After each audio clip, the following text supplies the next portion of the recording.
الرحمن الرحیم۔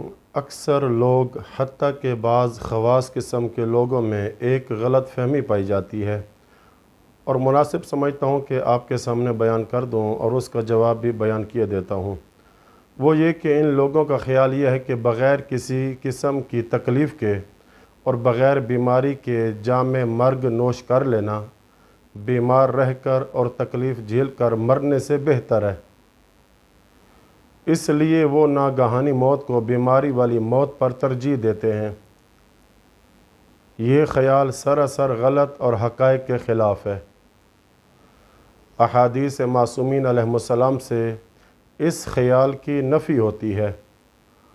بعض احادیث سے واضح اور اشکار ہوتا ہے کہ بیماری بھی خدا کی ایک نعمت ہے جس سے انسان کو کئی ایک فوائد حاصل ہوتے ہیں، جن میں پہلا فائدہ تو یہ ہے کہ اکثر اوقات صحیح اور تندرست آدمی یاد خدا سے غافل ہو جاتا ہے، لہٰذا جب مریض ہوتا ہے تو یاد خدا تازہ ہو جاتی ہے اور توبہ کرنے کا ایک عمدہ اور بہترین موقع مل جاتا ہے۔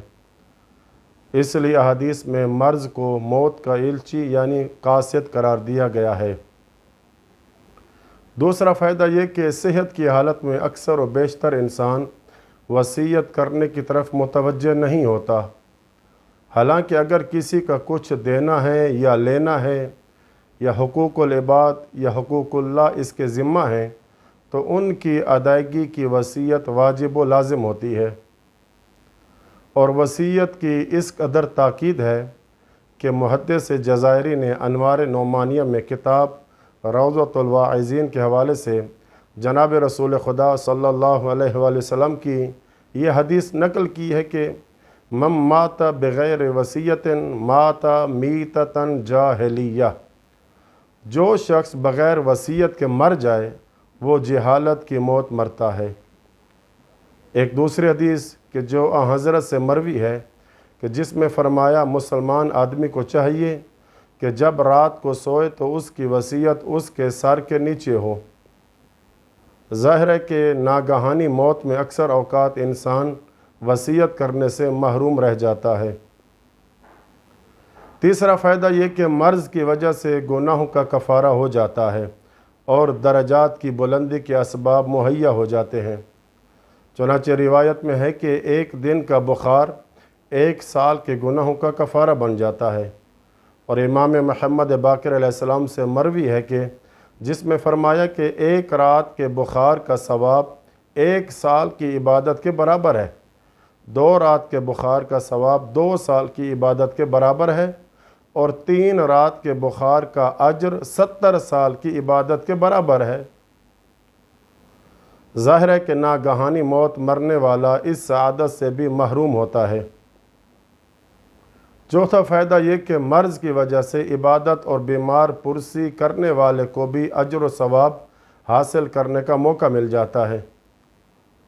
چنانچہ رسول خدا صلی اللہ علیہ وآلہ وسلم سے مروی ہے کہ جس میں فرماتے ہیں کہ جب کوئی شخص کسی بندہ مومن کی مزاج پرسی کرنے کے لیے گھر سے نکلتا ہے تو اس کے ہر قدم پر 1000 نیکیاں لکھی جاتی ہیں اور 70 ہزار برائیاں مٹا دی جاتی ہیں۔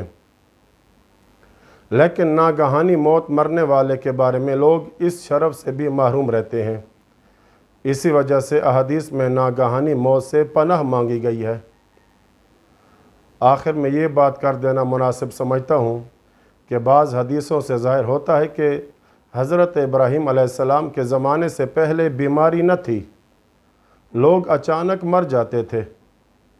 حضرت ابراہیم علیہ السلام نے بارگاہ رب العزت میں دعا کی کہ بار الہ کوئی ایسی علامت اور نشانی مقرر فرما جس سے مرنے والے کو بھی فائدہ ہو اور پسماندگان کو بھی تسلی ہو۔ اس وقت خداوند عالم نے بیماری مقرر کی۔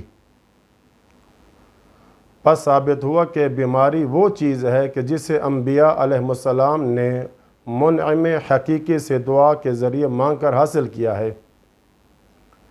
لہٰذا مومن کو اس سے گھبرانا نہیں چاہیے اور نہ اس پر شکوہ شکایت کرنا چاہیے، بلکہ صبر سے کام لینا چاہیے۔ خداوند عالم چاہتا ہے کہ مومن کو جنت میں داخل کرے اور چونکہ وہ بعض گناہوں کی گندگی سے ملوث ہو چکا ہوتا ہے، اس لیے اس کے بعض گناہوں کا کفارہ بن جاتی ہیں۔ اور اگر بالفرض گناہ اور بھی زیادہ ہوں تو پھر فشار قبر ان کا کفارہ قرار پاتا ہے، اور اگر خدا نخواستہ اس سے بھی زیادہ ہوں تو پھر عالم برزخ کے شدائد اور سختی ان کا کفارہ بن جاتے ہیں، تاکہ قیامت میں پاک و صاف ہو کر جنت میں داخل ہو سکے۔ اور اگر برزخ کے شدائد بھی کفارہ نہ بن سکیں تو قیامت کے دن شفیع امت اور ائمہ معصومین علیہ السلام کی شفاعت کبریٰ سے سب گناہ دھل جائیں گے انشاءاللہ تعالی۔ اللہم ارزقنا شفاعت الحسین یوم الورود۔ اے اللہ، حشر میں آنے کے دن مجھے حسین علیہ السلام کی شفاعت سے بہرہ مند فرما، آمین یا رب العالمین۔ حوالہ آپ دیکھ سکتے ہیں احسن الفوائد فی شرح العقائد صفحہ 286 پہ۔ وصلی اللہ علی محمد وعلی بیتہ الطاہرین۔